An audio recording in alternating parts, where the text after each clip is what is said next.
বাংলাদেশের প্রচলিত শাসন কাঠামোয় এই সাংবিধানিক প্রতিষ্ঠানগুলো যেগুলো আসলে এক্সিকিউটিভ প্রতিষ্ঠান নয়, সেগুলোকেও দলীয়ভাবে ব্যবহারের অতীত নজির আপনাদের কাছে আছে। দুর্নীতি দমন কমিশনকে সরকার তাদের মতো করে ব্যবহার করেছে।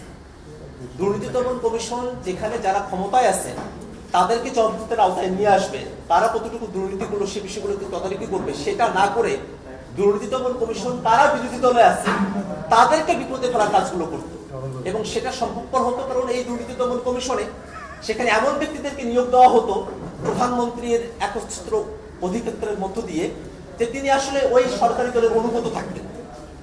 এবং অন্য যে জায়গাগুলো আছে হিসেব নিরীক্ষক বা ন্যায়পালের মতো যে বিষয়টাকে এখনো পর্যন্ত বাংলাদেশে আসলে আমরা বাস্তবায়ন করতে পারিনি, সংবিধানের সূত্রে আলোচনা ছিল, এই জিনিসগুলো যদি দলীয় সরকারের কর্তৃত্বের বাইরে না আসে সেক্ষেত্রে মোটা দাগে আমরা যে পরিবর্তনের স্বপ্ন দেখি সেই স্বপ্নটা বাস্তবায়ন করা সম্ভব হবে না।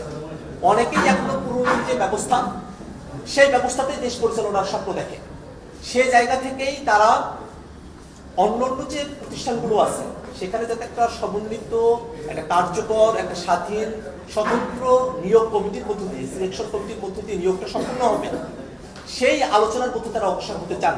এবং একই সাথে তাদের যে বক্তব্য থাকে, বিশেষত বিএনপি বলেছে যে ওই প্রতিষ্ঠানগুলোকে সংবিধানের মধ্যে অন্তর্ভুক্ত না রেখে শুধুমাত্র আইনি কাঠামোর মধ্য দিয়ে সেগুলোকে সম্পূর্ণ করার কথা। কিন্তু বাংলাদেশের আইন খুব সহজে পরিবর্তন করা যায়, সিম্পল মেজরিটিতেই একটা আইনকে বাদ দিয়ে আর একটা আইন গ্রহণ করা সম্ভবপর হয়। সেক্ষেত্রে যে দল সরকার গঠন করবে, আজকে যদি নিয়োগ কমিটির ব্যাপারে আমরা ঐক্যবদ্ধ হই, আইনের ব্যাপারে যে দল সরকার গঠন করবে সিম্পল মেজরিটিতে থাকবে এবং তারা সহজেই সেই আইনটাকে পরিবর্তন করতে পারবে।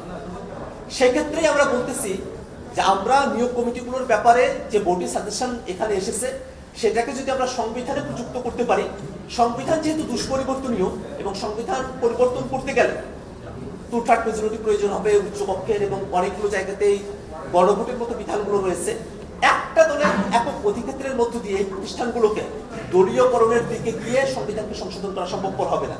সেই কারণেই সরকারি কর্ম কমিশন, মহাহিসাব নিরীক্ষক, দুর্নীতি দমন কমিশন, ন্যায়পালের মধ্যে যে বিষয়গুলো আছে, নির্বাচন কমিশনের সাথে সাথে সেগুলোর নিয়োগের বিধানটাকেও যেন সংবিধানে অ্যাড করা হয়, সংবিধানে রাখা হয়, সেই প্রস্তাবটাই আমরা দিয়েছি, যাতে সংস্কারকে আমরা দৃঢ়ভাবে সামনের দিকে ধারণ করতে পারি। সংস্কার যেন ভার্নারেবল অবস্থায় যে কোনো সময় সংস্কারকে পরিবর্তন করে ফেলা যায় যে কোনো সরকারি দলের ইচ্ছায়, এই ঝুঁকিপূর্ণ অবস্থায় আমরা সংস্কারকে রাখার পক্ষপাতী নেই।